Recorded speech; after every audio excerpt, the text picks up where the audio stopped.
Have a gadget. Come on now. Yes. This one is live.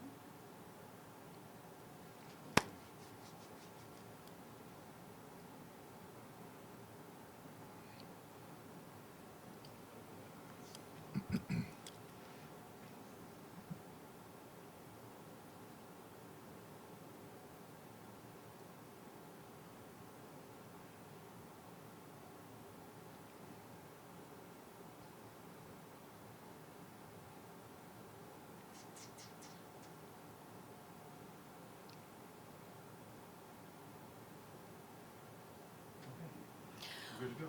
All right. Are we all set? We are. Let me give you a quick countdown. Yes.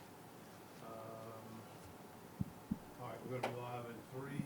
About it all, y'all. From sports to the culture to politics to music, everything in between. All that we ask is that you are ready for the conversation because we are going to talk about it. So before we get started, want to make sure that you are aware of how to connect with us. First, if you're not on the YouTube page, make sure you look up Square Media Network, SQAIR Media Network, to find us on the YouTube channel, which is live right now. I'm live on my personal Facebook page, live on Instagram. You can also go to the Square Media Network Facebook page where we're also live there. That's where I want you to start. Second thing I want you to do before we jump into tonight's topic is to make sure that you go to the Instagram page, which is the conversation underscore pod show, and make sure that you follow there. And then when you go to the Facebook page, look for the conversation with Yolanda Trotman. Make sure that you like us there, and then that way you will keep up with all of our upcoming shows. We are so excited, ladies and gentlemen. This is our first show, and it was very important that we take on a topic that is near and dear to my heart, but also near and dear to my guest's heart, which is the incredible Eddie Owens. Oh, stop, man. Stop. And you know, this whole topic came about from this need to really talk about what is going on with music now in terms of what we talk about, what we see, what we hear on the radio, how it's changed, how it's evolved. And when I think about hip hop, I think about the time that I first fell in love with it when I was it was in the 80s. Right, I was in right, middle right. school. Who has had the ability to be able to, and in some ways, some people have lost their consciousness. And what does that mean for us as a culture? So our guest today is, as I said, Eddie Owens. Now, you should recognize the voice. Most people look at him and they say, God, you look like Tupac. You still get that. You got that since college. At some point, he decided he was going to lift every single weight in the gym, and that's okay.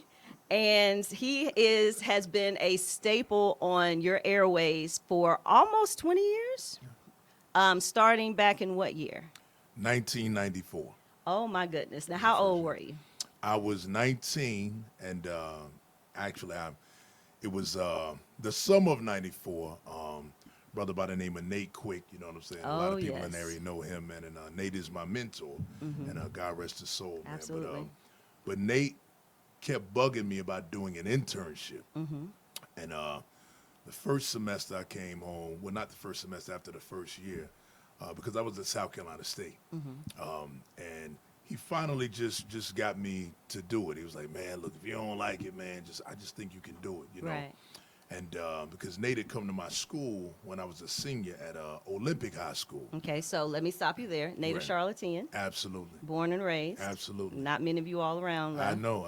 It's Okay. not many of us, you know what I'm saying? So shouts to all the Charlotteans out there, man. But that's right, Nations Ford Elementary to Kennedy Junior High School, Wow. not middle, junior high school. The- You heard that. Those You- of us who you heard that. went Steve- through junior high right, school, exactly. I did. Steve Rutherford Yes. heard it. Yes, yes, he So I don't did. want y'all to get that confused. I was at the old Kennedy, surrounded by Southside. You know Right. what I mean? So, and then I went on to Olympic. But I used to do the morning announcements when I was a senior. I was the vice president of the student body. Well, of course you were. Oh, We'll get to that. Stop. Shouts to my executive council folks. And we just came up with a creative way to do it. I remember telling Carla Bryce, I said, Carla, I think we need the announcements. People don't listen to them. Let's do something, fun, to Right. get people to listen. And so I came up with this idea, WOHS, right? So it's like a radio station or whatever. So it would come on. I did the intro for it and the whole thing. And Right. it's crazy. It just really kind of took off. We started doing giveaways, and I mean, it was really cool. Right. After I went ahead and did the internship. Okay. And, Which know, radio station, for at, those who don't know? Power 98. Okay. Power 98. And I started there, and it was one of those things, man, was just kind of natural for me. You know what I'm saying? It just kind of worked out. I don't know. And when I finished, Michael Saunders, who's now with iHeart, Clear Channel, Michael was the PD at the time. Okay. And he was like, man, listen, he was like, I really think you could really do this. He was like, I want to offer you a job. And I was like, What really? did that feel like? It was really surprising, you know what I mean? Because I wasn't expecting, I didn't expect it, Right. I was just, doing it. I liked it, and I was going to switch my major when I went back. But once he offered me the job, I was like, man, I said, so what I need to do? And I can remember talking to my parents, and I said, well, man, I don't know what to do because, Right. I love state, man, so I guess I'm going to go back. And my dad was like, nah, you're not going back. He was Right, like, right. You're going to have to transfer somewhere here, you know what I mean? And, take the job, Right. And it was part-time. But, I mean, to get a part-time job at a major radio station at that time, and even at this time, it's a good position to be in, a good foot in the door to step up. So I did it. I transferred to UNCC. Yes, You know what I'm 49ers. We were waiting for that. You know what I'm UNCC. saying? I'm sorry, See, UNCC. she Okay, don't go sing- ahead, go ahead, she go don't ahead. sing the song. You know what I'm saying? So I did that, man, and met people like Yolanda. We had classes together, and shouts to all my UNCC folks, man. Wound up graduating from there, and when I graduated, took me about a year, and I got hired at Power full time. So I'm going to stop you there because I'm going to take you back. Okay. Because you had an assignment, sir, to God. provide some Here we go. pictures. Which is like, from anybody out there remembers when we were younger, you took a class picture every year. Right. So my parents have all of those, but they're up in the attic. And let's talk about this attic thing, Eddie. Yeah, What's going on? They with were the attic? like, look, they hadn't been up there in the attic in years. So How many years, Eddie? Gonna tell the story. Got to tell it all. Years, you know Okay. what I mean? So it was funny. My dad was like, yo, you can go up there and grab him. I was like, nah, I'm good, man. You know what I'm saying? So we're okay. So was it a fear of the attic? What was going on with the attic? What was the attic upsetting? Listen, you got to think, Yolanda, an attic, for those of anybody who grew up with an attic, when you go up in an attic, man, and you haven't been up there in a long time, it's cobwebs. I mean, it's everything up Right. there, Yolanda, So I didn't feel like doing the Ghostbusters deal. Right. You know what I mean? You know what I'm saying? You feel me, Steve? I didn't feel like Ghostbusters. Right. So I said, you know what? Let me just try to find another alternate route. And I wasn't able to do that. Right. In the time Okay. constraints. So, Well, in your defense, I haven't been in my attic ever. see? I think once. You see? And I've been in my house since '06. See what I mean? So, they go up there and they do what they do and then it's over. Right. And that's fine. Right. So, but tell the viewers, what was Eddie like as a child? And do you have siblings? I do. I have two sisters. Shouts to my younger sister, Heather, and my older sister, Bird. So you a middle child. I'm a middle child. Okay. Yeah, I'm a middle child. All so, right. I have those, my two sisters, you know what I mean? And then it's me. And then our youngest sister, Heather, is like 8 years younger than us. You know what I mean? So she kind of fell behind, you know what I'm saying? It was Right. kind of different, you know what I'm saying, for her. But she still caught a lot of the same things that we caught, you know what I'm saying, as far as the errors and things like that. Okay. And your parents are still here in Charlotte? Absolutely. Just celebrated their 50th, Fantastic. Anniversary, you know what I mean? So, Shout out to shouts to, Eddie's parents. Yes. Eddie and Bertie out there. All you know right. what All right, man, are you a junior? I am. See, little known fact. We did not know that. Okay. So, as a kid, did you have an interest in entertaining at all? Were you the one who was always in the mix, if you will? I was. I always loved music. You know what I mean, Yolanda? I always loved music. So, for me, my mother is is a doctorate, so she can play fluently. 18 instruments. Fantastic. Fluent. She can sing. She can do all of that. So, a lot of that just kind of rubbed off on me. Her record collection became my record collection. And I just used to buy music all the time, like because I love music, you know. Right. So that's kind of how that happened. So as far as the entertaining, I mean, you know, I guess I would. You know what I'm saying? I would kind of do the talent shows and stuff back in the days, you know what I mean, and things like that. High school talent show. I know you sang something. I can, who was the group? You know, it's funny, at Olympic, we did one talent show my senior year. That's something that our executive council brought to the table. But because I was an officer, it was more like we were, you know what I'm saying, we were just kind of making sure the show went. Like I emceed it, you know what I mean? So I wasn't in it. Okay. I wasn't in it. And so as a small child, Right, you're the only boy. right. How much did you get away with? Nothing. You really now? Nothing. Your parents might be watching. I'm telling you right now. Okay, I'm sure your sisters might be watching. If they're watching right now, they're probably laughing because they know that Big O didn't play. Okay. You know what I'm saying? So Big O made sure Little O stayed in line, and I have to give my father a lot of credit for that, man. Him and my mother together, but he took a real approach with me because he didn't want me to wind up like, you know, people where he was from. You know, he's from Miami, you know what I'm Right. saying? So, you know, and he saw a lot, you know, and he kind of was in a lot himself. So he just made sure that he was like, you know, that's not going to happen. I'm going to be on you. And I'm going to make sure, you know what I'm saying, that you're successful. Exactly. And, I just listened to him. I listened to my parents, man. What can I say? I mean, I try to tell people now, young people, I'm like, you know, they don't steer you wrong. You know what I'm saying? I mean, especially from our era. Exactly. I mean, now I know parents, you know, you have moms, is, you know, and the kids, the gap is maybe 12, 13 years in some cases. And that's cool too, because your parents can still give you that, you know, what you need, the guidance. But I know my parents, it was the real deal. You know what I'm saying? So what was the moment that you can think of when you knew that you really, truly loved music as a kid? Probably when I can remember my mom telling me, she said, look, you have to stop listening to these records all this time. Like I had a Mickey Mouse turntable, right? Didn't we all? You know what I'm saying? Wait, 45s or 33s? But it could play the full, it could play the Okay. 45s and everything. Okay. You know, you just open Right, them up, right. plug it in, it's red, you know, so you know, with the big Mickey Mouse on there. Yes. So I used to just sit there with her record collection and just play albums and just sit there and sing along and hum and just do everything. Who was your favorite artist as a kid?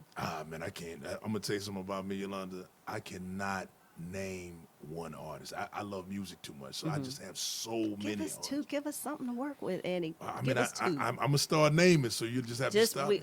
we got all the time we need. Okay, so Go. that was like, you know, so that was like late 70s, early 80s. So, I mean, that was Marvin Gaye, you know what I'm saying, of course.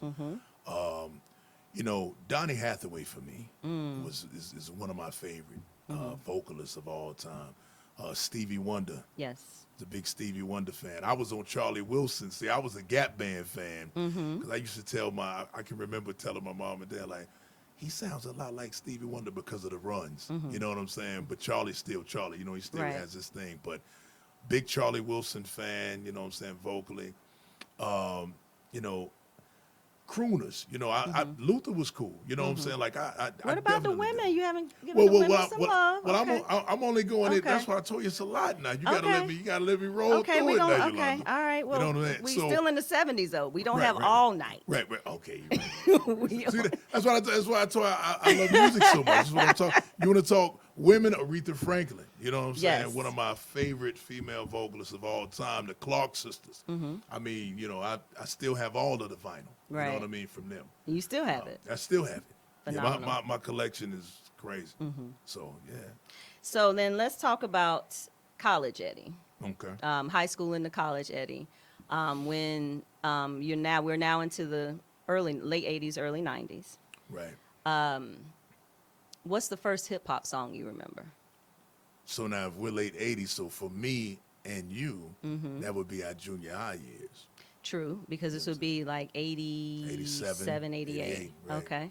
Right. So my first hip hop song, that was I have to shout out my Uncle Solomon because I would go over to his house and he had a much bigger record collection than my mom had. Wow. So I would go over there and spend Sundays and just sit there, like I said, and just Right. play music, play music, play music. But the first hip hop record that I ever heard was over his house, and it was Showdown. The Sugar Hill Gang meets the Furious Five. Holy cow. That was my first record and when I heard it, I was just like, wow, what is this? Right. You know what I mean? Right.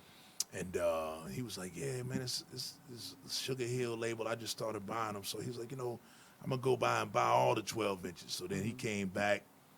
And I mean, that's when I heard, Rapper's Delight. Right. You know what I'm saying? Like I said, The Word Is Out, Funky 4, anything from the Sugar Hill label at that time. Treacherous 3, you know what I mean? So why is it that you think, from a DJ standpoint, and we'll get to this in a little bit more depth in a second, that when people think about where hip hop was born, they automatically assume Sugar Hill, they automatically assume of course, the title track, if you will, or their title soundtrack for hip hop. But do you think there were other artists that got overlooked in that process after Rapper's Delight came out? I think that, people were actually, they were rhyming before Sugar Hill, you know Of what I'm course. saying? So I think, but it was more of like a battle type thing. They do parties, you know what I'm Right. saying? And talent shows and all of this stuff, that's where your Spoonie G's, you know what I mean? They kind of blew up or whatever. And, Mo D was a monster. That's what Cool Mo D was. Cool Mo D was just lethal on the mic, you know what I Yes. mean? So, I mean, I think that Sugar Hill gets the credit that they do because of the fact that the song blew up. You know what I'm saying? I mean, it was on Sugar Hill, and it blew up. Right. It just caught fire. But after that, everybody else started catching flame. You know what I mean? Right. Because right after that, bam, here comes Grandmaster Flash and the Furious Five with The Message. You know what I mean? Which is, in my opinion, that's top 10. Of all time. When you look at hip hop records, you have to, because I think that's the first record that you have that really had what you would call the ghetto realism. You know what I mean? Kind of like, I like that.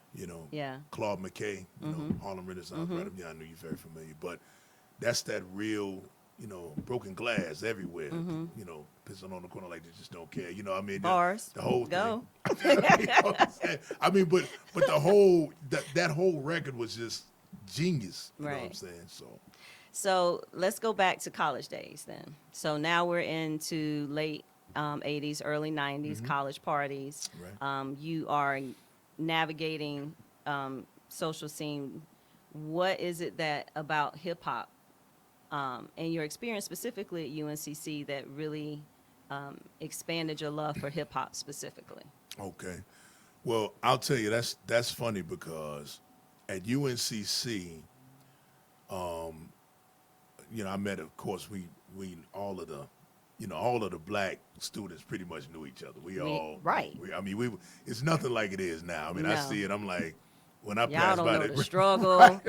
Y'all don't know the It's like- joy of a cone center, a Right. Lucas Room party. Right. Like we had to know it was a suitcase college. Absolutely. Uptown was nothing. Right, Like right, you didn't go right, uptown after right. 5 o'clock. It was Right. and the east side was the side. Exactly. You remember the Krispy? Okay, I'm going to go on a rant. But Eastland Mall was the bomb. Oh, yeah. Krispy Oh, yeah. Kreme.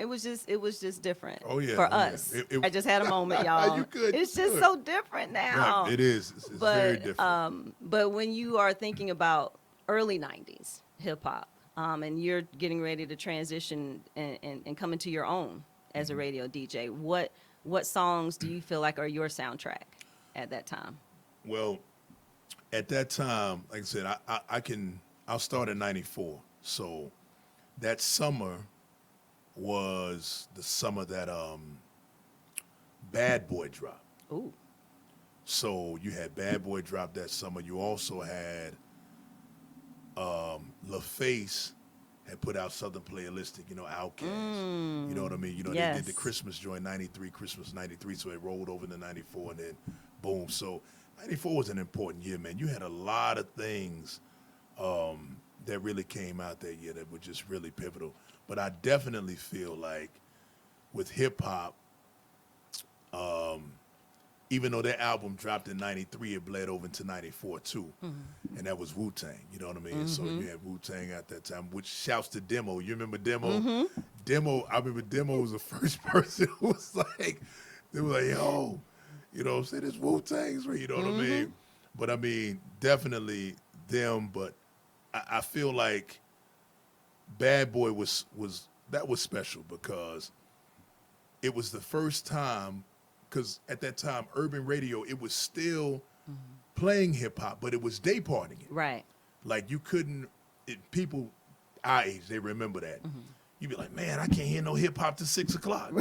You know That's what so I'm saying? true. I can't hear no hip hop till the mix Till come about on. 9 o'clock, Right. then the quiet storm, and that's a wrap. Right, exactly. You know what I mean?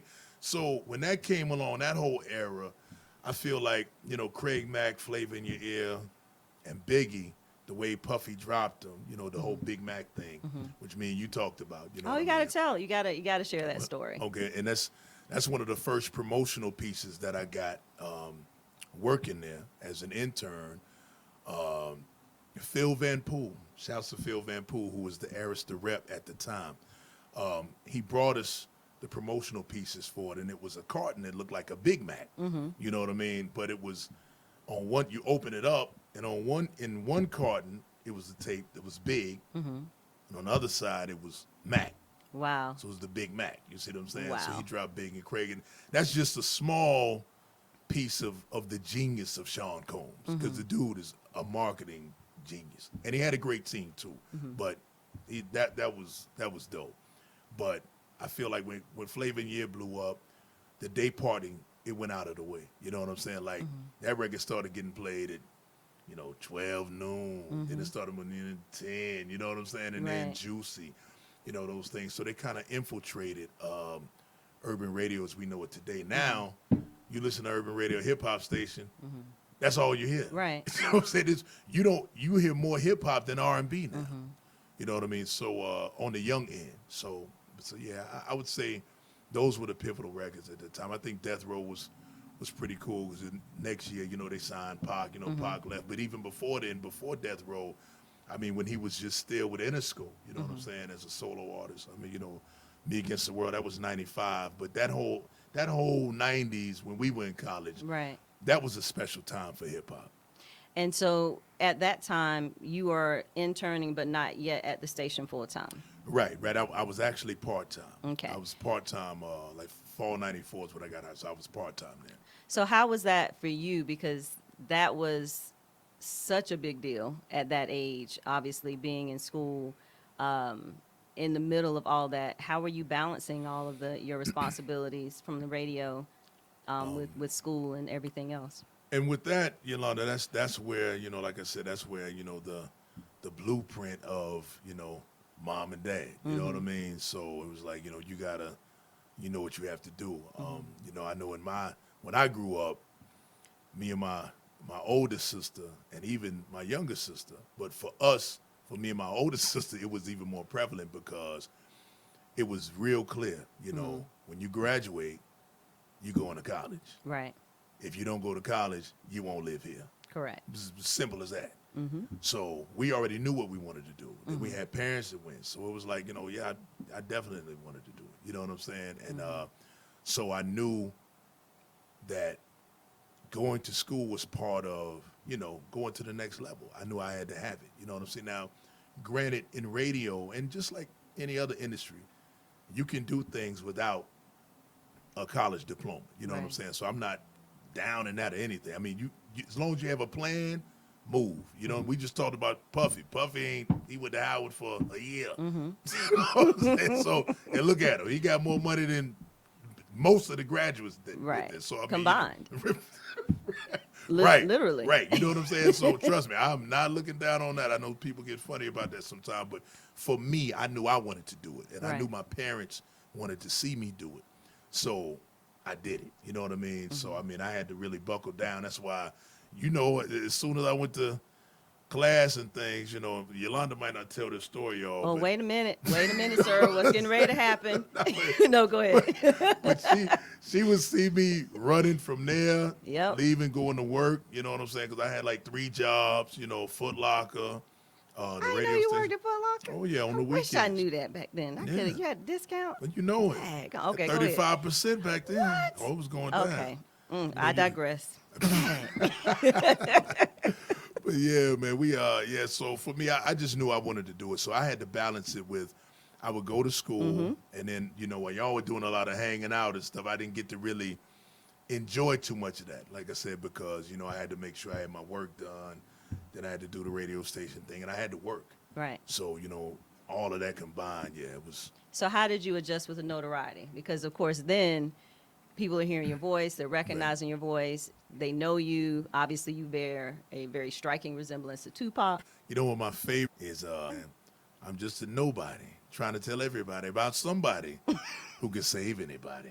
Hallelujah. Right there. You know what I'm saying? Hallelujah. Williams Brothers, for those who don't know. You know what I'm saying? One of my favorite gospel songs, but that's me though. Right. That's me in a nutshell. I just never did that, man. I know I'm a servant of the community, of the people, and I just try to help when I can. That's it. So at some point you left Power 98. Right. 05. I left in 05. Why did you leave? That really was a situation of, it's real simple, contract dispute. It was a money thing. You know what I'm saying? You know, I and Nate Quick, who had done afternoons before me, when he left kind of over the same thing. And it happens, it's business. Right. You know what I'm saying? So, you know, he kind of left and went to Dallas and did his thing. So that's when I got promoted to do afternoons. And I can remember him telling me, he was like, man, you know, don't be surprised if the same thing, you know, happens to you, where they don't, you know, you think you're going to get it, but you don't. And it was just one of those situations, man. And, you know, I'm a person that, you know, once again, parents, my dad always raised me to be a man of principle. He said, you know, when somebody says they're going to do something, they got to do it. You know what I'm saying? If they don't, then that's on you. You know That's what I'm right. saying? So for me, you know, I just was like, nah, you know, when it didn't happen, I said, well, I'm out. You know what I'm saying? So I Okay. went ahead and rolled out. But I'm also one of those people that, you know, I always have a backup plan. And what was that backup plan? The backup plan was OCG, which is my media company. You know what I'm saying? Which is, shouts to my man Steve Rutherford. You know what I'm saying? With Steve remembers we got down on some early projects. You know what I'm saying, and things like that. So, you know, I did that for like 7 years, and I still have my company. But it's Steve's is on a whole nother level with his. You know what I'm saying? I never tried to get in his realm. Mine was really just audio, you know, doing commercial production for people. We did some visual stuff as well, but really concentrated on audio. You know what I Right. mean? So And so you kept you still have your production company. still have that. And so at some point we hear you on the airways again. Right. So how did that happen? So that happened with actually And what year was that? this was 2013. Okay. And shouts to my man Brown, my man Derek Williams, who works with Alpha Media now, who's the VP of programming for them. He was the PD that came to Charlotte. Now, I didn't know him prior. What's the PD program director? That's the program director, Okay. right? That's the person who was over all the programming, you know, of the station and over the jocks and things like that. And just so people know, who runs the entire station is the general manager. So you have the GM here, then you have the PD who's over programming, and then you have your promotions director, then you have your general sales manager. So that's pretty much how a radio station is set up, just for the folks that don't know. Okay. But he was the PD at the time, and I'd come by there to place a buy for a client of mine. And Sherry Edwards, shouts to Sherry, she was outside, and she was the rep that I used for Radio 1. And I came by, you know, dropped off an envelope, and her and Brown were actually on their way out to lunch. And She was like, yeah, Eddie, this is our new PD, you know what I'm saying? You know, I said, what's going on, man? What's going on? So, you know, we dapped it up, you know how we do. You know, what's up, Right, man? right. You know. And he said, man, you look familiar. And I said, man, you look kind of familiar too. You know what I mean? So, and then after that, she called me and she said, hey, she said, you know, Brown wants to on. He said, man, I think I remember you. And I said, really? And he was like, you were actually up for a job at WBLS in New York City. He was like a year prior. And I was like, yeah, I was like, how'd you know that? And that was a whole nother thing where, like, because I had left radio alone, like, period. And a homeboy of mine, you know what I'm saying, had told me about a job up there, Luther Clark. He had told me about, yo, man, you need to send something up there to Skip Dillard. And I did it. And I wound up going up there, like, the next day, you know what I'm saying, for an interview with Skip. And at that time, you know, New York radio was a whole different thing. You know, they got celebrities on the air, you know, all this stuff. So, you know, Wendy was there at the time, you know, they were making the transition. Steve was there. So it was one of those things where he was like, you know, man, I don't have anything for you right now. You know what I'm saying? But he was like, I'm telling you, I'm feeling your vibe, you know, keep in contact with me, that whole thing. Right. So, but Brown is the guy who came and got me out of the lobby. Interesting. Crazy, right? That's And crazy. Brown was the assistant program director up there. So fast forward to Charlotte. That's how it happened. And then he was just like, man, I remember the air check. You know what I'm saying? He's like, you still got that air check? I was like, yeah, I still got it. You know what I'm saying? And then it was just one thing led to another. And next thing I know, I'm on the phone talking to Gary Weiss, you know what I'm saying? Who's one of the one of the VPs, and Jay Stevens. And it was that's how it worked. We put the contract together, And there did you it. are. Did it. So now you're back in radio after you said you were going to leave it alone. right, You put your headphones on. right. First open. What did that feel like? It was it was a funny feeling because, you know, when you're away from something, you know what I mean, and sometimes when you come back to it, you really don't know how much what you do, how people kind of remember it. You know what I'm saying? Like, you know, as soon as I cracked the mic, the phone started ringing. Right. You know what I'm saying? And it was like, you know, people just calling up, showing love. Yo, where you been? You know what I mean? And then you get that in the street, you know, and it's just like, wow, man.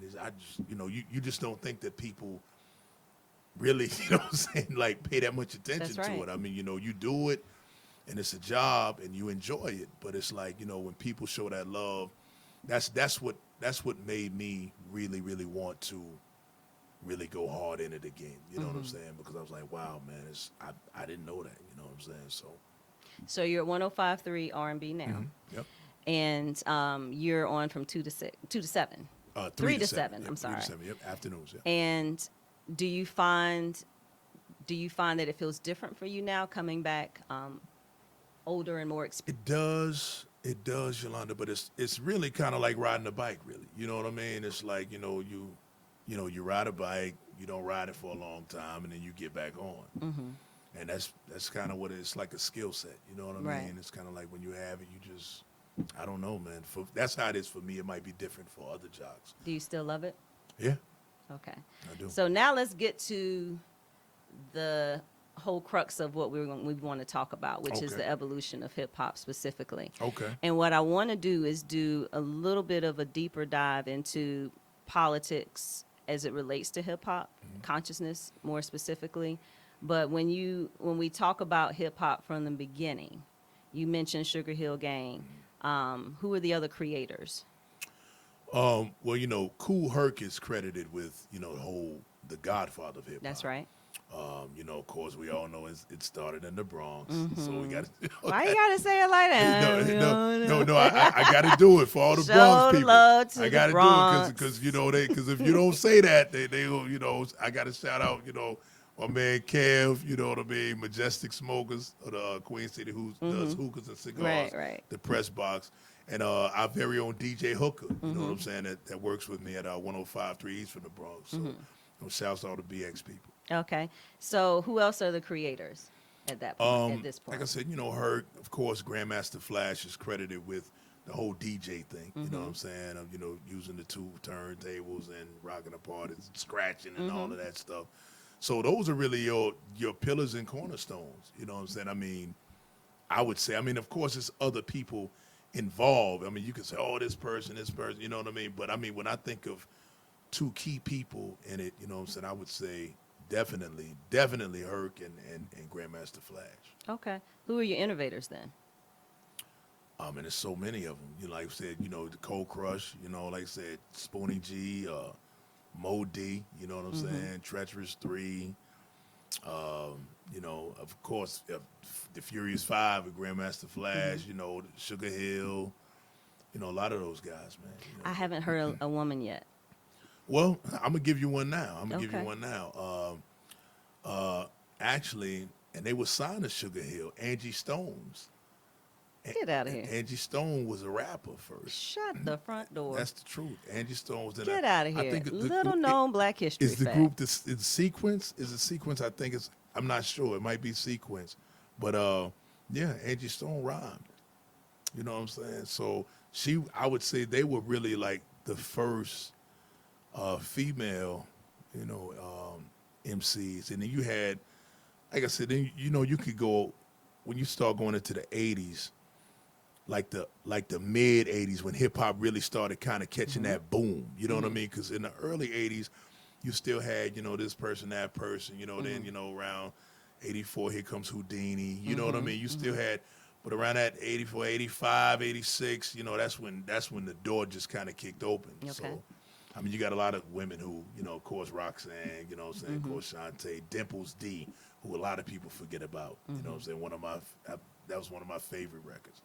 So now shift gears. So we have our Houdinis, we have late 80s. Now we turn to 90s and the movement starts to shift a little bit. We have our conscious raisers, those who are committed to telling the story through hip hop, but also raising our level of consciousness as Black people. Part of one of my favorite eras, because we're talking about early 90s, everybody was wearing red, black, and green. Everybody was wearing medallions. There was a different feel to hip hop then. So who are the artists who were really committed to raising the consciousness?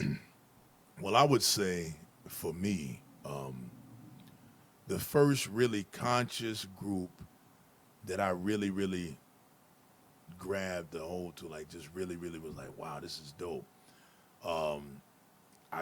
It's got to be Public Enemy. Of you know course. what I'm saying? It's got to be Public Enemy, and that was from the first album, from the Yo Bum Russia Show album. And see, most people don't even know about that album. Yeah, that's what that started. was the first right, one. That was the yes. first one. I mean, because you know that kind of put me in a place with them. You know what I'm saying? Where I see where they're going, and then you know when they dropped in '87, when they dropped, you know, It Takes a Nation of Millions. I mean, it was out of here. You know, but I mean, you got a lot of. I mean, I was just telling somebody this the other day. You know, Chuck D is the first person that I ever heard mention Chesimard. Like he's the first person I heard say that. A lot of even Farrakhan. You know, I mean, I knew about Farrakhan before then, Right.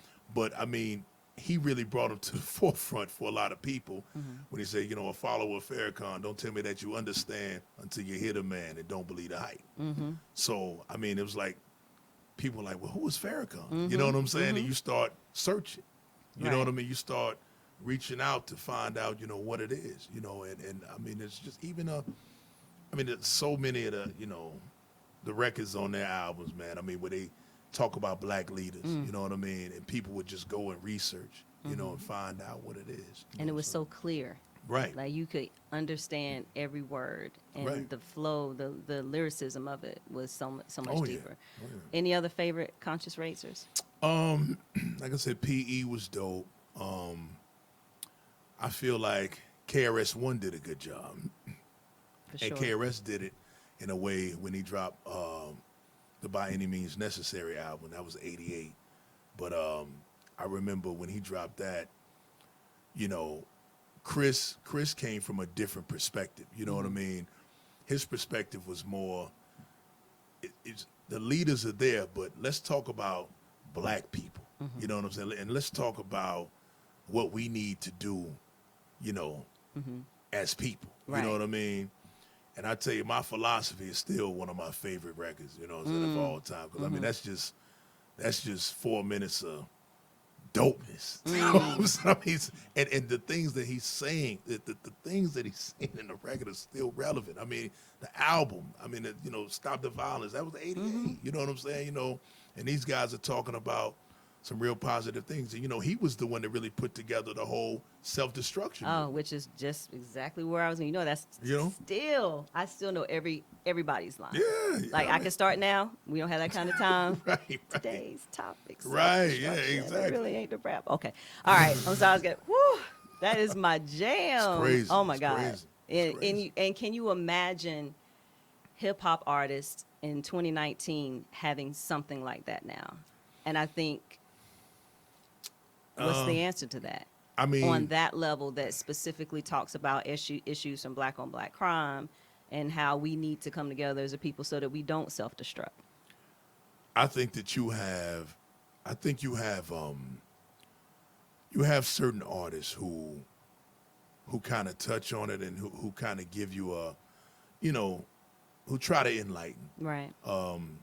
J. Cole, Kendrick, Of course. you know what I mean? So, you know, those two, they definitely try to kind of spark that a little bit, you know what I mean? And then you have other people that really aren't on that level. You know, there's a whole another level of hip hop that's kind of, I would call it underground. You And know I'm what gonna have you saying? hold that thought because we're gonna do a little bit of a deep.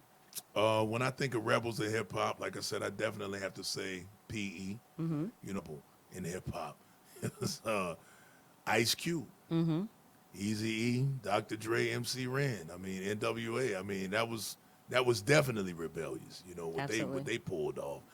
And I can remember when that album came out. I mean, when Easy E's first album came out, I was like, man, Right. this is wow. Like, you know, I mean, just all the Can he cursing. say that? Right. Wait a minute. Right. You know what I'm saying? Another rebel I would say would be Luke Skywalker, who was even before them. Like, you know, the Two Live Is What We Are album, that was 85. So that was 85, 86. So that was pre-NWA. When he was doing what he was doing. You know what I'm Right. saying? You know, and This Luke, was when Freaknik was still around. you know, Right. and like I said, you know, my pops is from down there, so when we would spend summers down there, and it was, yeah, Miami's it's on another level, especially when that era, twerking. So what do Man, you think then? So I asked you specifically about rebels in a general sense, but how do you think the influx, and maybe influx isn't the right word, but white rappers coming into the game, starting with your Beastie Boys, obviously Eminem, all well, there. Are they rebels or are they trying to shape the culture? I think that you know sometimes you have. I think this is just my opinion. I feel like when you look at hip hop today, I think it's amazing how it's grown because we saw it at the inception and Right. you know, in one place, I can remember my dad saying when Run DMC was out, he was like, man, I remember when they performed on, I think it was on the American Music Awards. It was like 84. I mean, it's like, man, that stuff ain't going to last, you know what I'm saying? And it's still here, you know what I mean? And I mean, it just, to see what it's grown into, I think it's amazing. But I think that going into other cultures, you know, like what you say about, you know, about white rappers, I think the Beastie Boys, to me, that album was dope. I mean, License to Ill, License to Ill was a dope album. It was. And I think when you look at their perspective, what they were rhyming about, like I said, if you go to like, you know, LL back then, like we were talking about PE, and a lot of people were rapping about a different thing, you know, in hip hop, of course, because it's from the streets. Right. A lot of it, you know, you're gonna talk about the surroundings. So here go the Beastie Boys talking about drinking beer all the time, Right. partying. You know what I'm saying? You know what's relatable to them, and I think that's what's so fascinating to me about hip hop is there's a place for everybody at the table. You know what I mean? If Even Vanilla Ice. I mean, I'm just saying. I mean, he had his place. I mean, me personally, you know, I mean, like I said, you know, I couldn't help it. I'm sorry. You know, I wasn't a fan of the record. You know what I mean? I'm a Queen fan, so that's what made me like the track. Right. You know what I mean? Because that's what he right, leaned on, I yeah. love Queen. So as soon as I heard it, I thought it was like, that's Under Pressure on the radio. Right. And then it was some dude. Not so okay, much. stop. Collaborate Right. and listen. I'm just like, It's like, oh, okay, is this right? I can't do it. You know what I mean? Okay. So- And so, last but not least, before we get into the other piece of it, ladies first.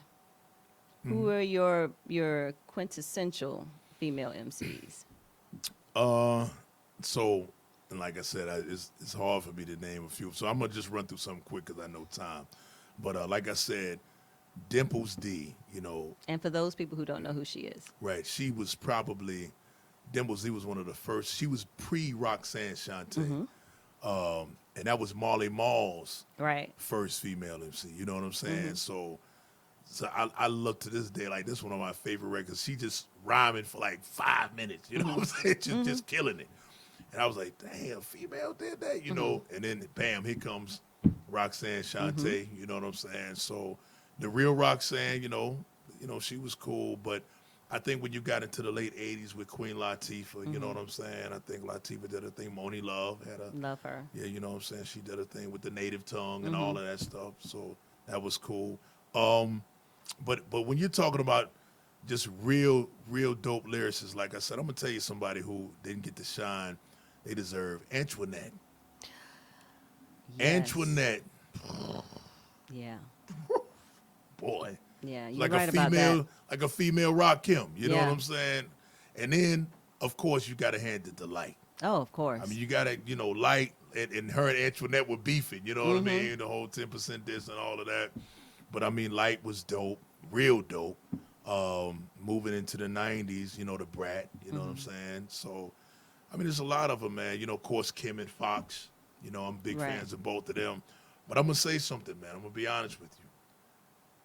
Lauren, Interesting. lyrically, You're right. Lauren. I mean, I was just listening to How Many Mics the other day. Come on, man. Lauren, listen to it. Go pick That and her MTV Unplugged. Oh yeah. Oh my gosh. And the thing is, what's so crazy about it is Lauren is a super dope MC, and that's part time. Right. Like she sings the other part. You know what I'm saying? Right. So she's lethal in both arenas. But yeah, lyrically, man, Lauren, it's crazy. Okay, so then let's talk about radio from Okay. your perspective. Right. And then how was that addressing the issue with underground music with your mixtape? Well, let me back up before we get into that. What's on your first mixtape that you made? If you remember. Your first mixtape that all of us had to do from the radio. Right. You talking So about we had to hit it the just pause, right at the all of right that. moment when the Mine started when I got a box for Christmas. You know what I'm saying? 'Cause what brand? I got the JVC joint. You know what I'm saying? And mine The gray one? Mine was gray. Okay. It was gray, and it had the detachable speakers on it. But did it have did it Of have course, a dual cassette? Come on, it had a dual okay, cassette. You know that, okay, man. Okay. Hey, with the EQ with the lights. Oh, you know yeah, what I you mean? fancy. Oh, yeah. You fancy, Oh, yeah, yeah. we Those went in. We didn't have that. Yeah, we didn't have those types of coins. That's okay. That's okay. Listen, But the EQ was only 3. hey, listen, mine had came out of mid- Kmart. Mine came straight out of Kmart. So Wow. trust me. Okay, so you make your first mixtape. As It best was- you can remember, what's on it? The first song that I recorded, and I can remember this, I was talking to Michael Saunders, who used to do afternoons on Power 98. This was 84. Oh, wow. And it was, I remember and this goes to show you about the day party of hip hop. And he was like, yeah, man. He was like, y'all keep calling me about this song. I'm going to go ahead and play it, man, because y'all love it so much. So coming up, he was like, I got Luther Vandross. I think he was like Samuel. It was somebody else. Freddie Jackson, I think it was. He said, and then UTFO with Roxanne. So we stood by the radio for it took him 45 minutes. We said, me and my sister, I got mine downstairs. She's upstairs. Like, you ready? I said, Right. I got it. I'm ready. It's I got on it. pause. You got to record Right. button pause. Pause. Because it's on and popping And as once soon they as stop it came, talking. Yep. So right after the drop, yo, Pip. Started. You know what I'm saying? So we got it. And then I used to record mixes. on the weekends because they used to have the Friday night and the Saturday night master mix. So I used to the Sandman, I think, yeah, he was the DJ then. So we would record a lot of that, you know what I mean? Because like I said, that was when you would get, you know, the Right. hip hop, you know. So And so then there becomes this trend for, well, I guess what was the phrase was coined for underground hip hop. Right. What does that mean to you as a DJ?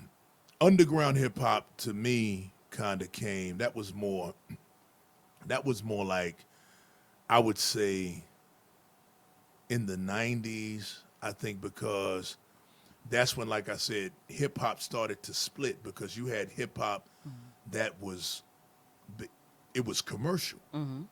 You know, I mean, like I said, I know, you know, 1990 when Hammer exploded with Please Hammer Don't Hurt Him. I mean, that's why I say, like, it was something else. You know, You Can't Touch This. It was all over the radio. Right.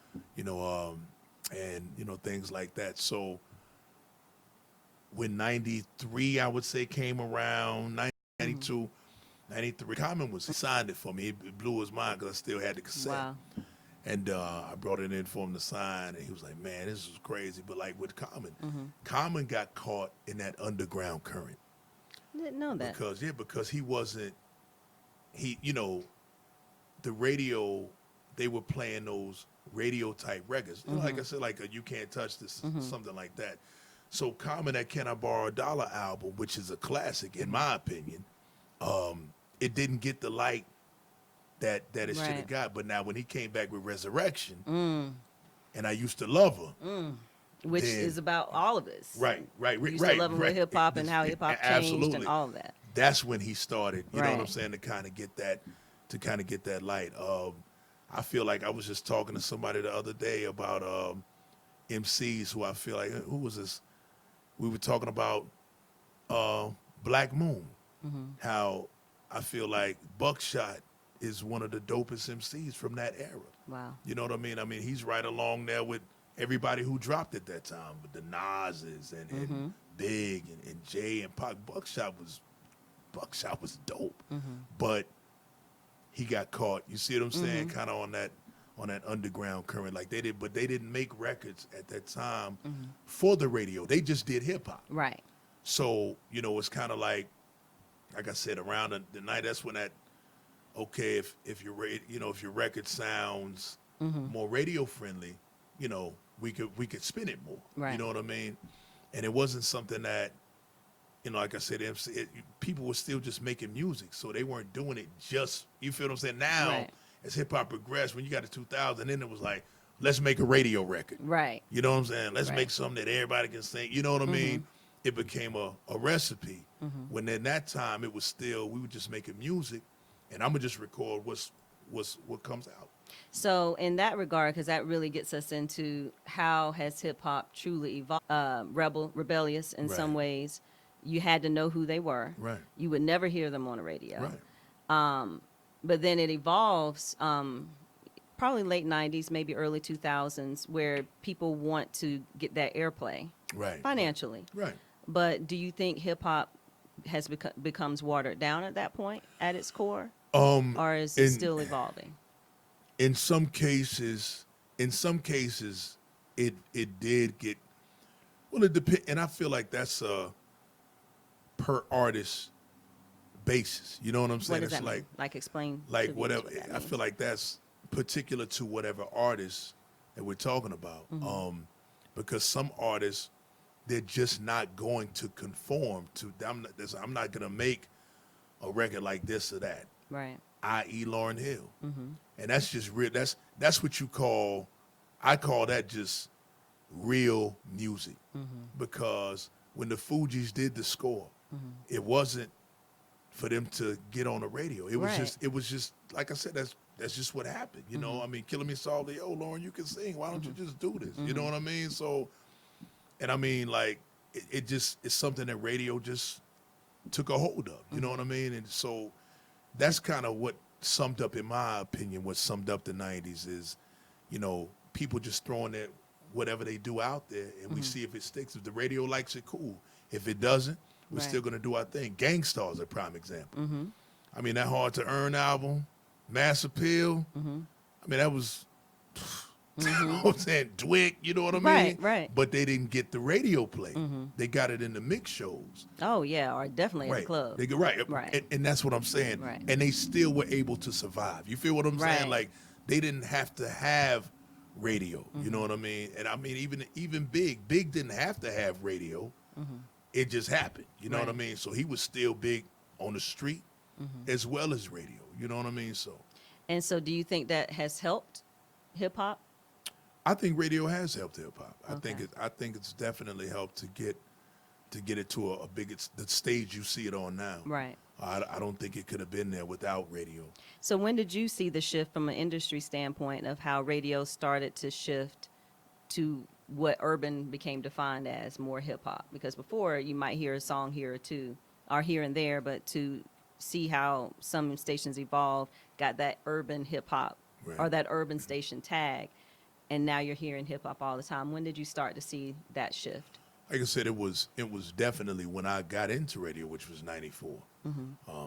That's when I really started seeing a lot of those, a lot of those artists just get that love. You know what I Right. mean? The records became so big, you had to play them. You know what I mean? Radio kind of got forced into that. Which is good. And so now, in the age of social media, then, and being able to stream and not having to use radio at all, building your following through YouTube or whatever, iTunes, whatever the case may be, how has that affected hip hop in a broad sense? We'll go a little bit deeper, but in a broad sense, how I do you think it's really helped hip hop. I think that is what held so many people back for a long time. Is they didn't have that platform. Right. And I think that, I was just talking to somebody about this the other day too. You look at people like Luke Skywalker, like the 2 Live Crew. Luke has been putting out his own records since he started. I mean, he's been independent from the jump. You know what I mean? And that was in the 80s, Right. the mid 80s. You know what I'm saying? So then you look at in the 90s, who kind of took Luke's recipe and really took it to a whole nother level, was Master P. Because here it is, nobody wants to give me the deal. Okay, well, I'm going to just do it myself. Right. You know what I mean? And we saw what he did with No Limit. You know what I mean? How that took off. And then, the whole South getting its identity in hip-hop. I mean, I feel like, like I said, I feel like you have to credit, in my opinion, you have to credit Outkast for that, to really bring the eyes to the South. That's right. I mean, like I said, 2 Live was out before then, so I would never disrespect 2 Live Crew, because like I was fans of them back in the days. The Ghetto Boys, 1990, Rap a Lot, with another big radio, blew up at radio. My mind's playing tricks on me. So Scarface is definitely, I would say Scarface is probably one of the first big lyricists from the South, because Scarface can really rhyme. He's really dope. You know what I'm saying? Super dope. Okay.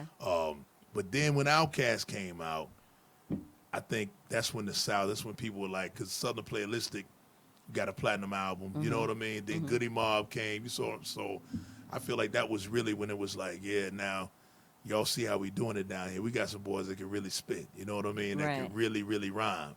So, and then it just went on. And like I said, then when he grabbed it and he ran with the baton a little bit, you know what I'm saying? Now, his sound was different. Now, lyrically, he was no Andre Benjamin, you know what I'm saying? And no Antoine Patton. It wasn't like that. No.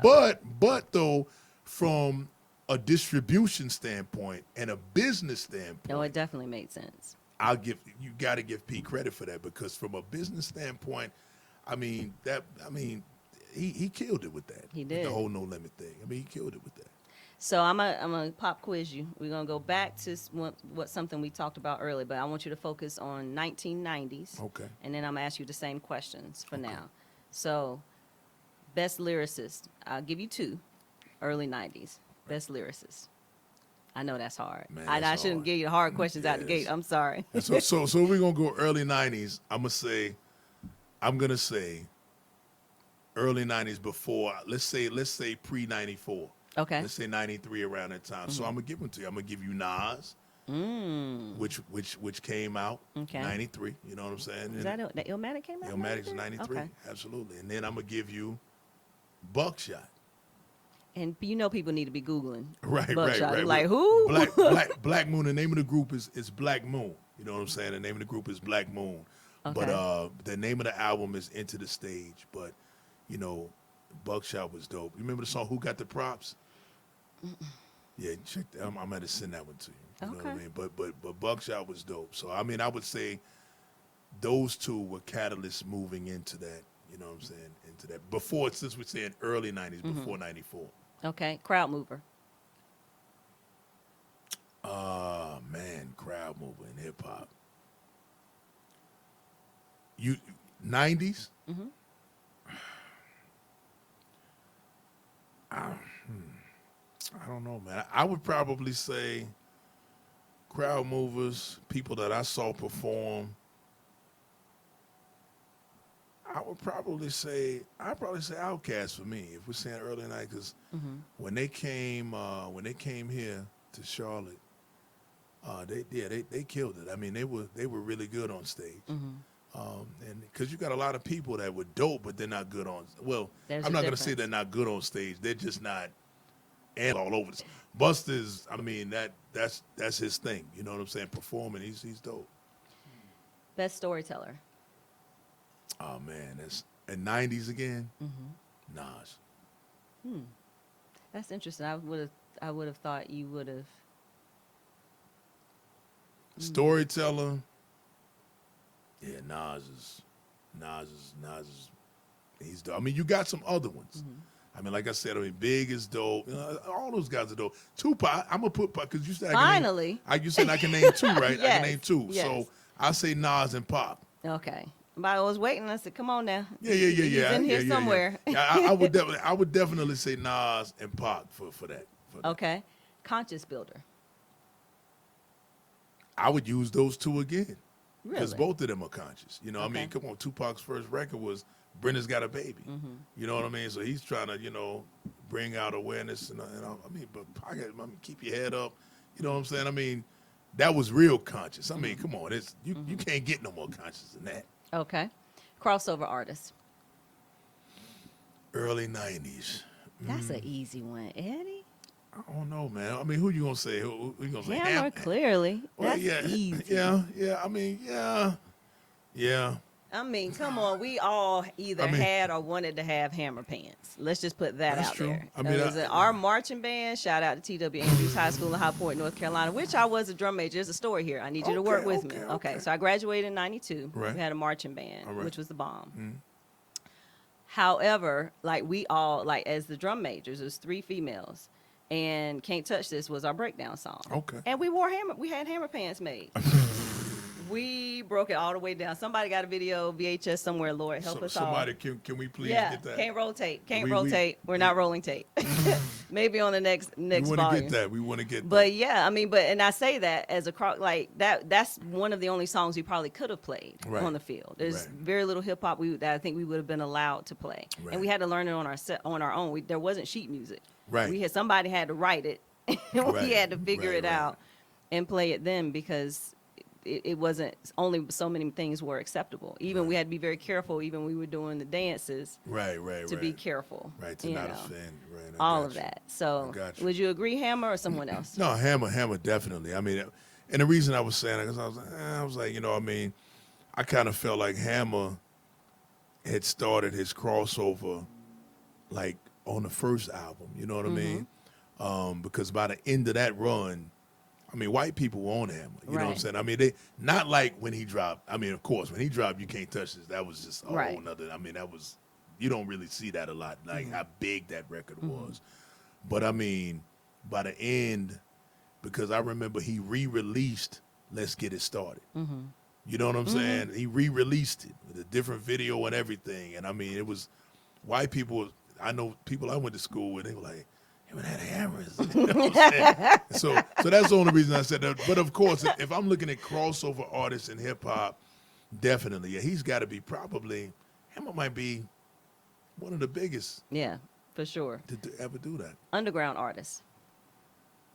Of 90s. early '90s.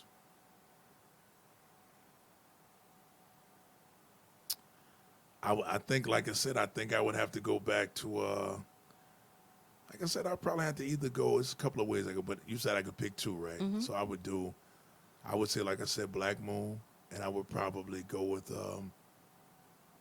Gangstar because Gangstar, they were, like I said, they were, people knew about them, but they still hadn't cracked the radio. Right. You feel what I'm saying? Right. They hadn't cracked radio yet. Guru.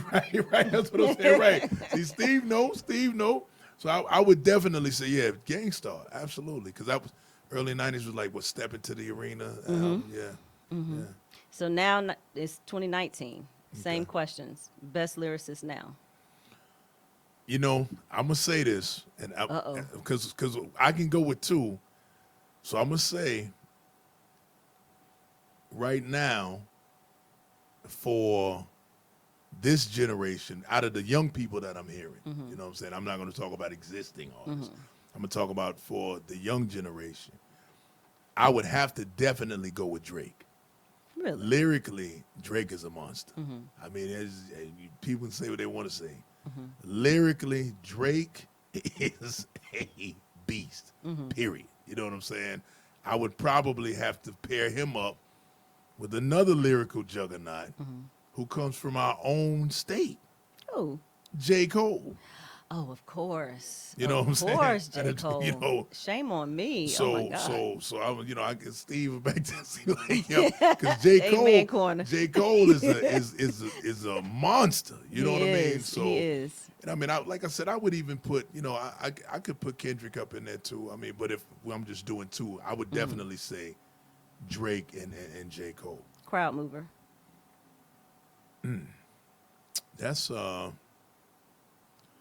you actually got a couple of those young boys, man, that do pretty good. I mean, I saw that kid Travis Scott, man. I mean, that was amazing, man. I took my niece to that show. He was all over the place, Right. hanging from the, you know what I'm saying? I mean, but with them, it's so much of that though, because that whole the trap movement, you know what I'm saying, with the beats and everything. A lot of them just get real. They just get so hyped. You know what I mean? So. Him. I mean, but it's a lot of them like that now. I mean, Cardi B. I mean, Cardi B she's hype on the stage. I mean, she does a really good job on stage. Okay. Storyteller. Storytelling now, It's so different. it is, and that's why I'm gonna have to go back. I'm gonna have to lean back on the same two I just mentioned as the best Right. lyricists. I'm gonna have to lean back on the Drakes and the J. Coles and the Kendricks of the world. And I think that's telling that is one of and the next one, of course, conscious builders, because you're still probably thinking the same people. When I think about it from a conscious aspect, I'm gonna have to lean back on the people that I Right. just talked about. And what does that say to you? What do you think that says about how hip hop has evolved? Because you could in '90, you Right. could name. Oh, yeah. It was hard to narrow Right. it down to two. Versus now, it's different. Right. Do you think it's cultural, or do you think it's more of a change in the movement itself of hip hop? I think that it's a change in the movement because there's really nobody in place now. You know what I'm saying? That really, and there's so much going on now. That's the thing. I mean, it's so much going on now in the world. Right. I mean, could you imagine a Public Enemy album with a young Chuck D in them now? What? I mean, But that's the thing. It's so relevant now. You can listen to Right. Self-Destruction now, and everything about yeah. that Absolutely. is everything that we're dealing now in our Everything. community. Right.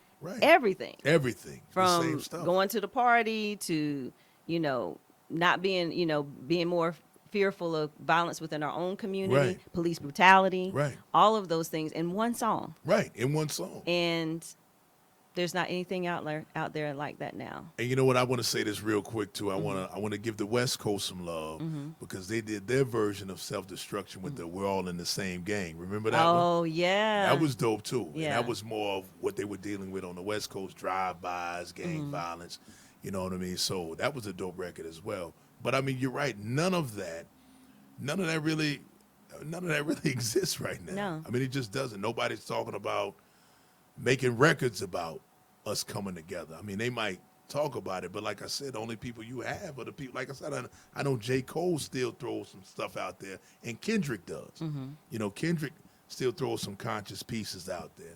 And, But- you know, of course, we're talking about artists that people like that are mainstream. Right. Now, we take it back to what we talked about earlier about underground artists like, you know, your Talib Kweli's and folks like Right, that. right. Clearly still very much conscious builders, Right. but you're not going to hear them on the radio. Right, You're right, just right, not. right. And Talib, you know, he broke through a couple of times. Yeah, Probably, yeah, you know yeah. what I'm saying? Which was another, that's super dope.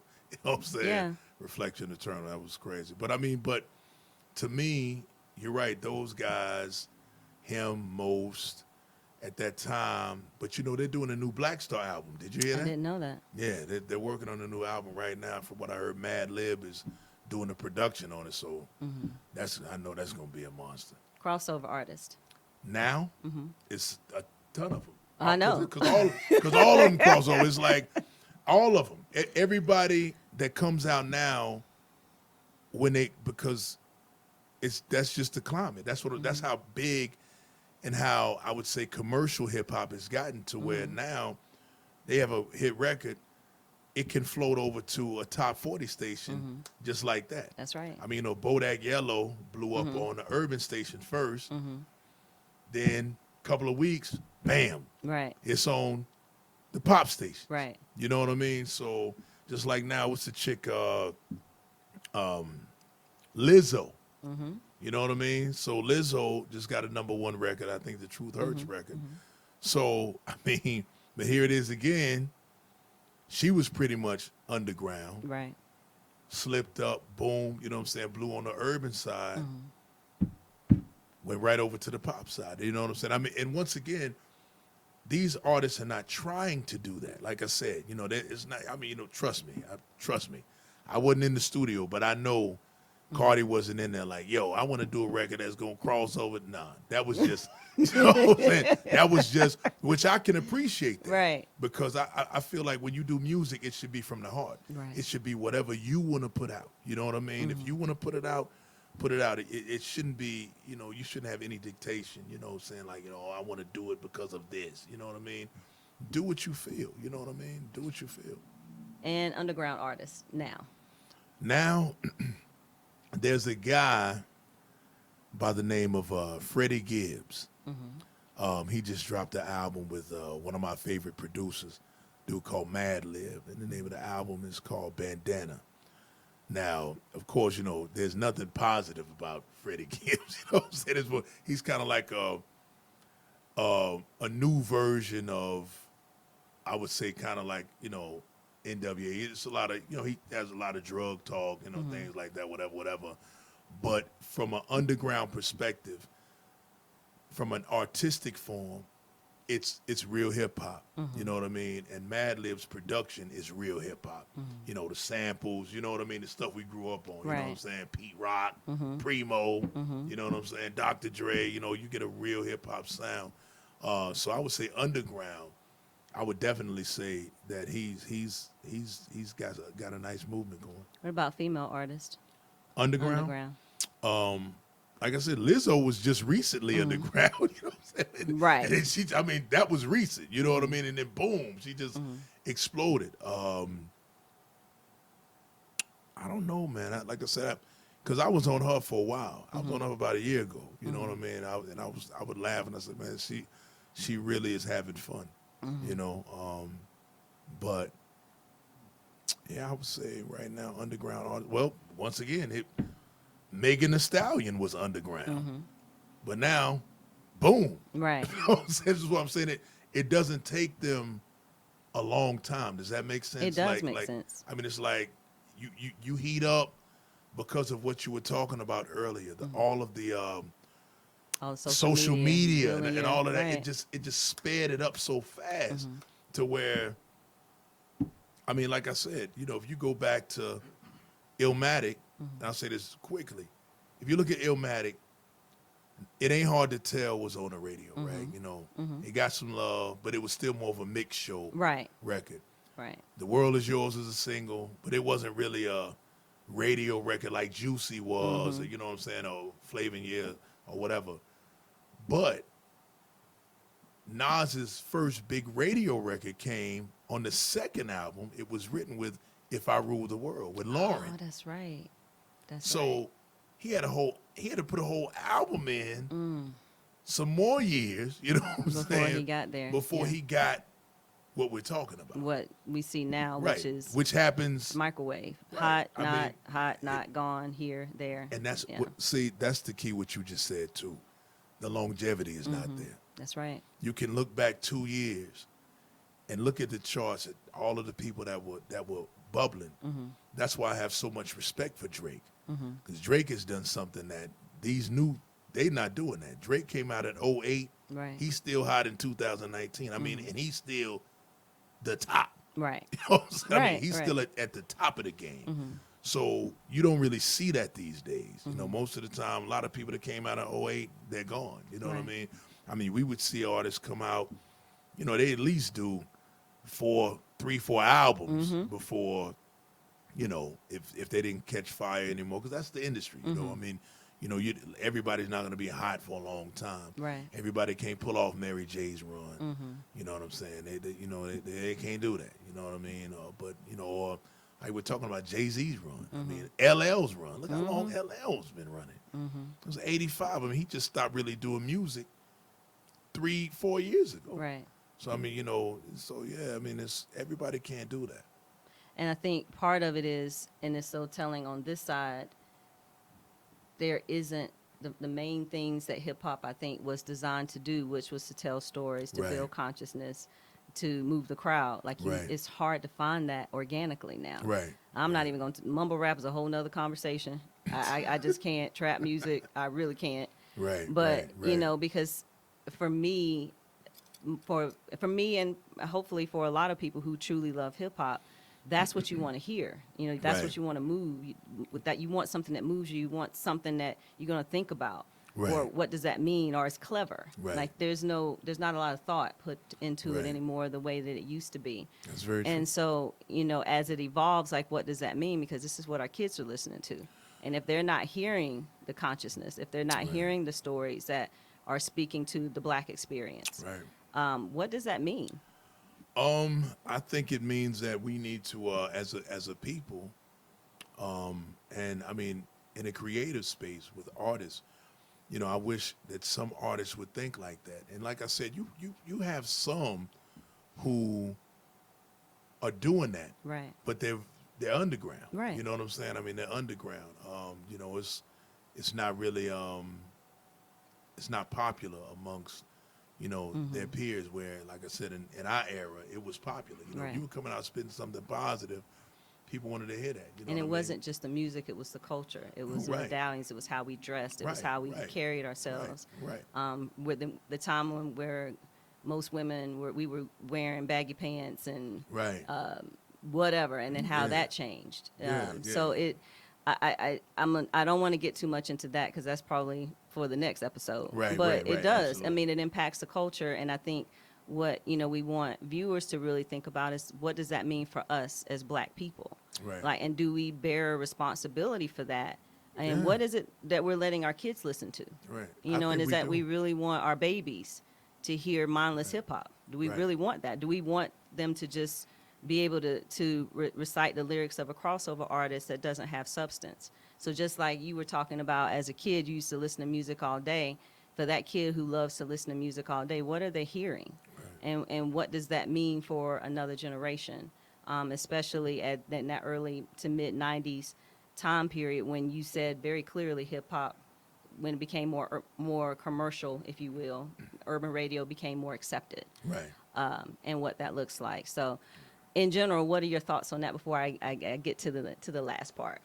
My thoughts on Just in general, as far as how hip hop has evolved and how do you feel like it has impacted us culturally? I feel like it's impacted us culturally. I feel like it's just continuing what it's always done. Because, like I said, even from the early stages, it impacted people, the dress. You know what That's I'm right. saying? the hairstyles, you know what I mean? Because we all had asymmetric. Right, With the finger right, waves, right, Salt right, and Pepper right. said, and that's Exactly. what we getting ready to do. And I'm gonna gel it back. It's gonna be hard as a rock, but I'm gonna have my waves and okay, Right. with my earrings, all that. Absolutely. I mean, hip hop is always. Wait. You had biker pants with the Simpsons No, T-shirt. no, You ain't. I I just said that. ain't do it. She's trying to get me, Steve. She's trying to get me. You know what I'm saying? Come on, everybody had the biker pants, either black or black with a little color on the side and the T-shirt. I never you did never the did biker that. pants. I well, never did that, man. the ladies, we all did. Oh, yeah. Well, we used to love when y'all did I- it. right? You know what I'm saying? We used to Because that love- was provocative. Oh, right. Exactly. Back then, exactly. like that was provocative. You Gotta know what I love mean? it. Yeah. So I mean, but I feel like it's done there. You know, I feel like hip hop is just still doing what it's done. You know what I'm saying? I mean, as far as impacting us culturally, I mean, there's good and there's bad to it. Right. But that's hip hop. You know what I mean? Like I said, I mean, the first person I heard talking about cocaine rap, what I call drug rap, of course, was Ice-T. Right. With 6 a.m. You know what I mean? You know, I was like, What in the world? Can you say that? Right. I was like, really? And that was like I said, that was before. And then Right. after that, then came Eazy-E. You know what I'm saying? With Easy Does It album. And then came NWA with the Straight Outta Compton. But yeah, when I heard that, I was like, man, what's he doing? Then when I saw the album cover, you know what I'm saying? His first album cover. And Steve remember that. His ex-wife Darlene was on the cover. I was like, wow.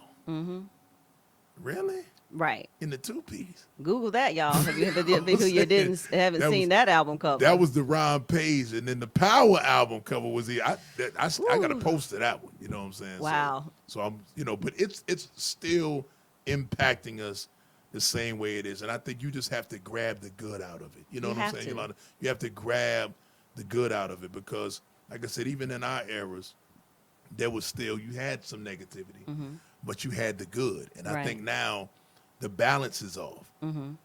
There's hardly no good. You know what I mean? I feel like, like I said, with us, there was good and the bad was here. You know what I'm saying? It was like 75-25. Right. You know what I'm saying?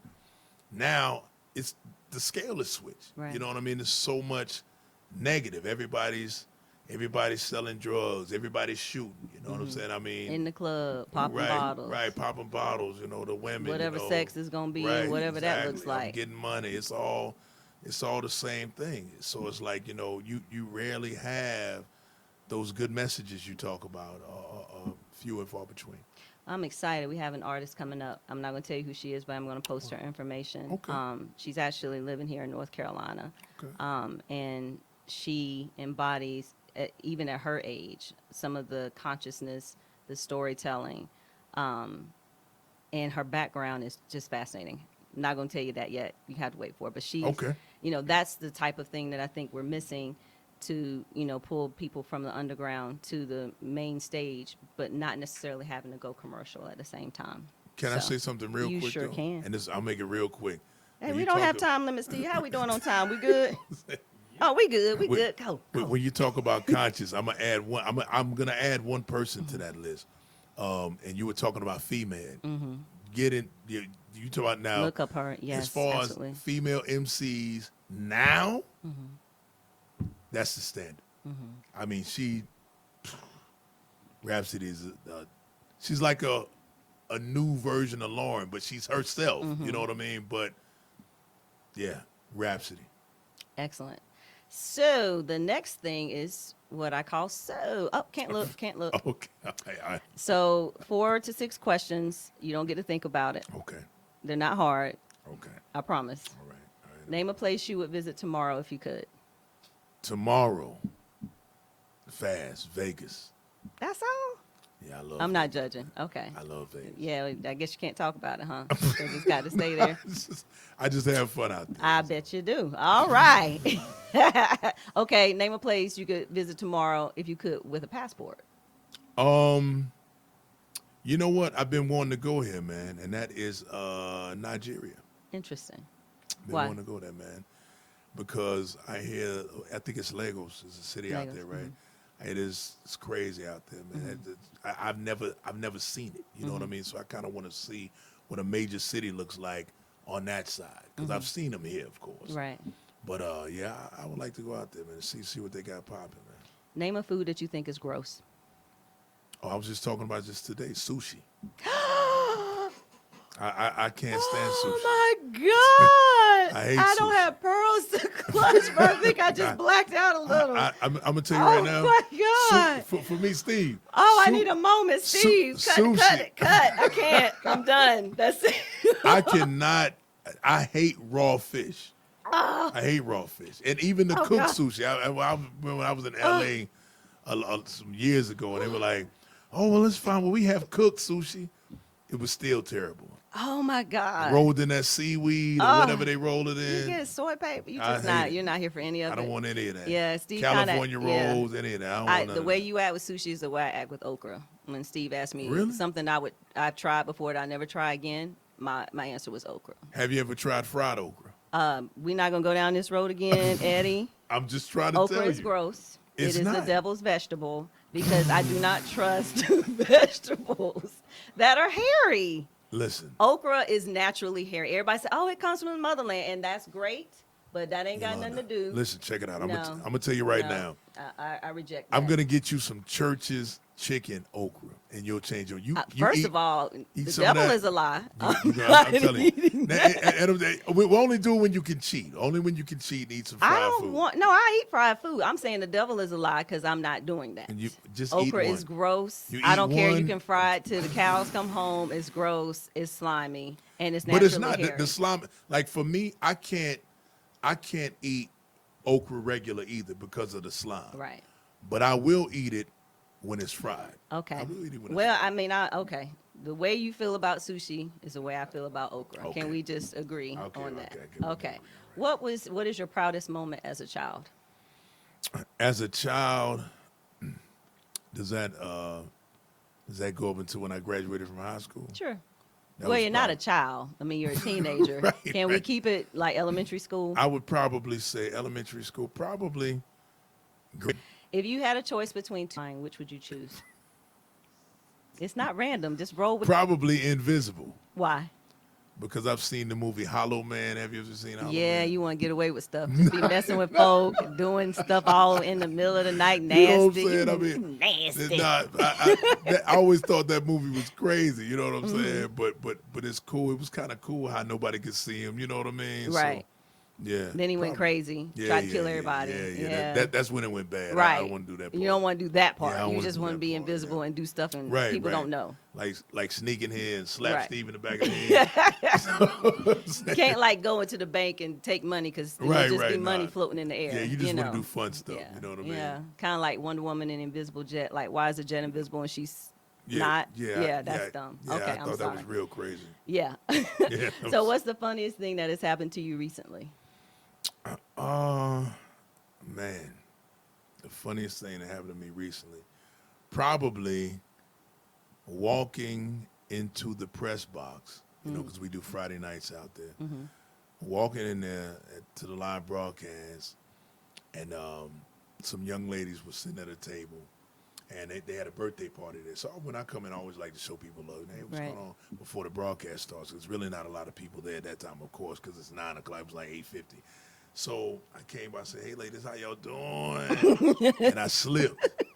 You know what I'm saying? Because somebody had spilled a drink right there. Let me tell you, man, I did a split. I did a straight up a Simone Van Dam Biles. split? A Simone Biles Okay. split, man. You know what I'm saying? Well, I had to go see the sports medicine doctor the next day. Yeah, man, I almost had the Yikes. LeBron, almost did the groin pull. Oh, It was my crazy. goodness. It was like, But did you get up? Yeah, I did And get up. did you finish the broadcast? I did. And you are a I did. soldier. I did, yeah. Yes, 'cause- sir, you are. Yeah, because I didn't feel like it, but I did it though. Did they laugh at you? Of course they did. You know what I'm saying? No, but it ain't on YouTube, so nobody. Right, had right. time to Nobody pull saw out it. a camera. Nobody. Okay. Yeah, right. But now Nobody- everybody knows. Don't you love it? Oh boy, you wild, man. You wild. And finally, what is your personal hip hop anthem? What It's is too that many. song? It's too many to name. Give me two that just when you hear it, it's like, oh, you just go crazy. Oh, that's just too many records, man. I know, because you know a lot. God, that's about the but that's too history. many. I mean, seriously. I mean, that's a lot of. I know, I, but I could dig say. deep, you can do this. Okay, I'm gonna say I'm gonna go from the beginning. I'm gonna go from the beginning real Okay. quick. Eric B for president. Ooh. I remember when I first heard that record. I was walking in Skate Palace, and they used to do you could skate, and then at 9 o'clock you put your skates up, and they Right. had the party to Yeah, 12. yeah. And I remember Easy Ice. Shouts to Easy. Easy was a DJ, and I came through the door, and I remember when he started that. Well, clap your hands to what he's doing when the beat's on. I was just like, we were bobbing our heads, me and my man Rob Scott. I was like, man, this is kind of dope. When the bass line dropped, dum, dum, dum, dum, dum, I was like, man, this is stupid. And then when Rakim started, I still get the same feeling. When I hear that record now, Right. I get the same feeling I did, man, in '86. The same exact feeling. What any other one you can think of? I know there's a lot. It's a lot, but I'm gonna go from that era. Criminal Minded. When I first You've been blinded. when I first heard that, I was just like, I didn't know what to expect because at first I was like, what is he? I said, this dude can't even sing, man. You know what I'm saying? When he was to begin to master, pounce, pounce, pounce, pounce. And I mean, when that joint Right. came, I was like, knocking. Can I share mine? yeah, please, Okay. please. Still self-destruction Of course. because I legit know everybody's verse, like Right. the whole thing. But that's like, a classic. The though. whole thing. And Funkin' Lesson. In fact, that's my trial song. So, like, when I'm getting ready to go into a jury trial or a trial that I know that's probably going to get on my nerves, Right, or Right. it's going to be crazy, right, or the other side I know is crazy, right. that's my song.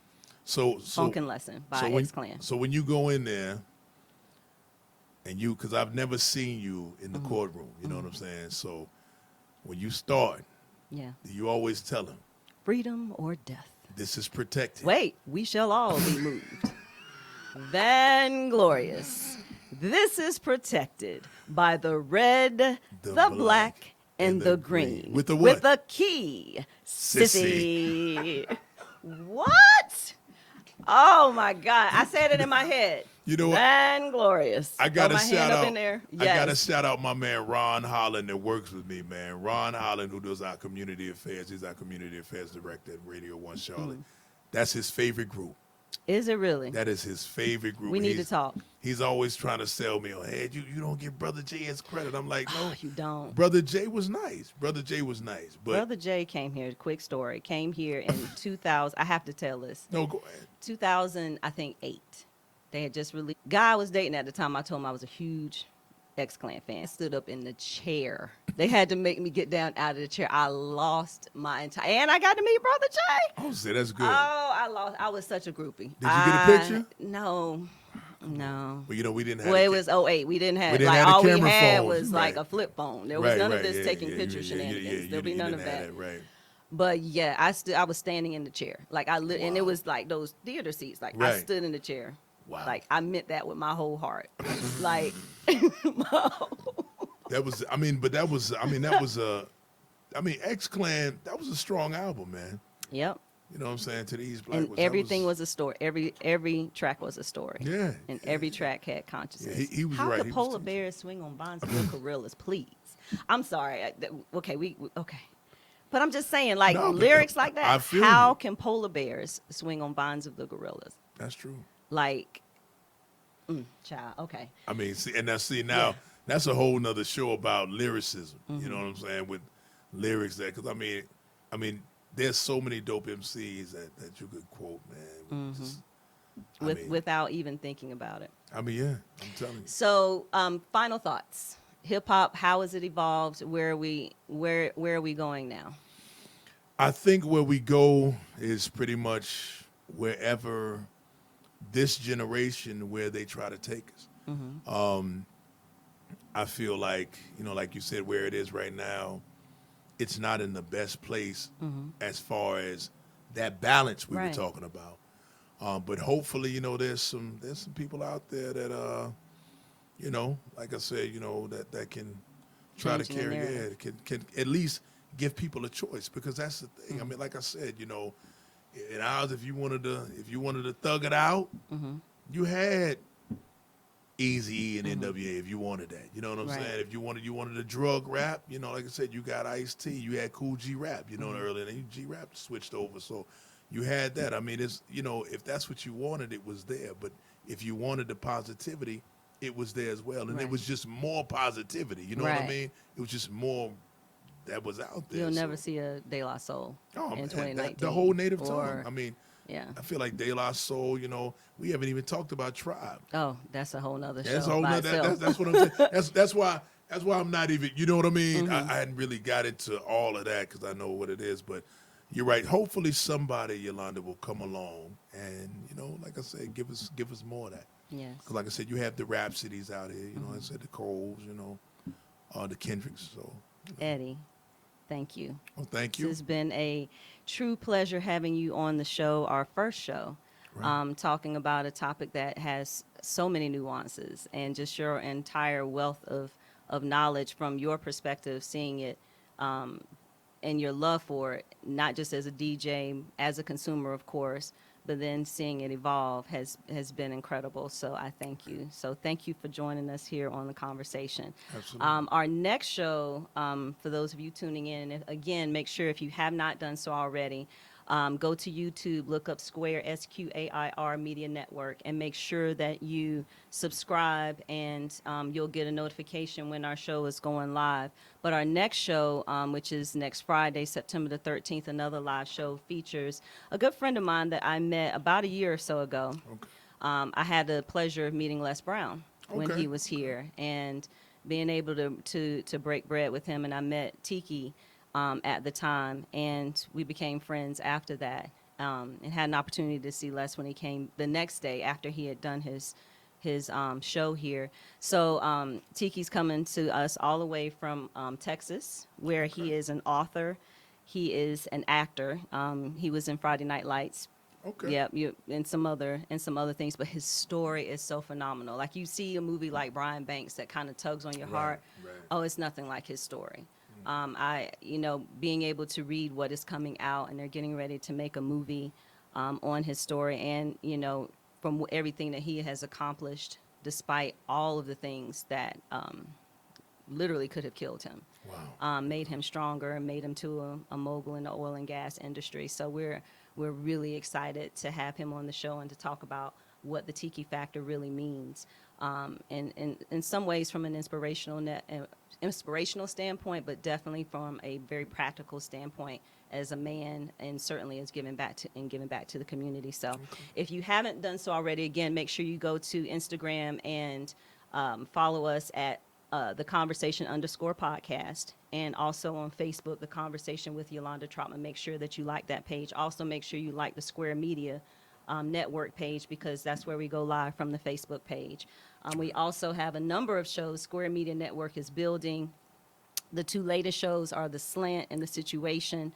The Slant with Brandon Risher, and of course The Situation with Joel Ford. But the network is building. Definitely take an opportunity to, like I said, subscribe to the YouTube channel and check out all of the shows that we have. Our show will be twice a month. We actually will have 3 shows this month. Okay. And then I'm taking some time off to travel, of course. Yeah. Don't even go there. And then we'll be back at the end of the month with the artist that I'm Cool. really excited, which will be the volume 2, and talking about the evolution of hip hop from a female's Gotcha. perspective and I from a love younger that. person's perspective. I love that. And so finally, make sure that you are following us. Make sure that you have subscribed, because this is the first of many shows where we will dig deep into topics. And like I said, this is about the conversation, and we will talk about it, and we will have an opportunity to bring everyone who's actually watching and listening on board as well. So thank you for joining us, everyone. And thank you again, Eddie. Of course, if you are tuning in, always tune in to 105.3 from 3 to 7 to check him out. Thank you for gracing us with your presence. Thanks so much for having me. We appreciate you. All right. Everybody have a good night. I'll be good. And we are out.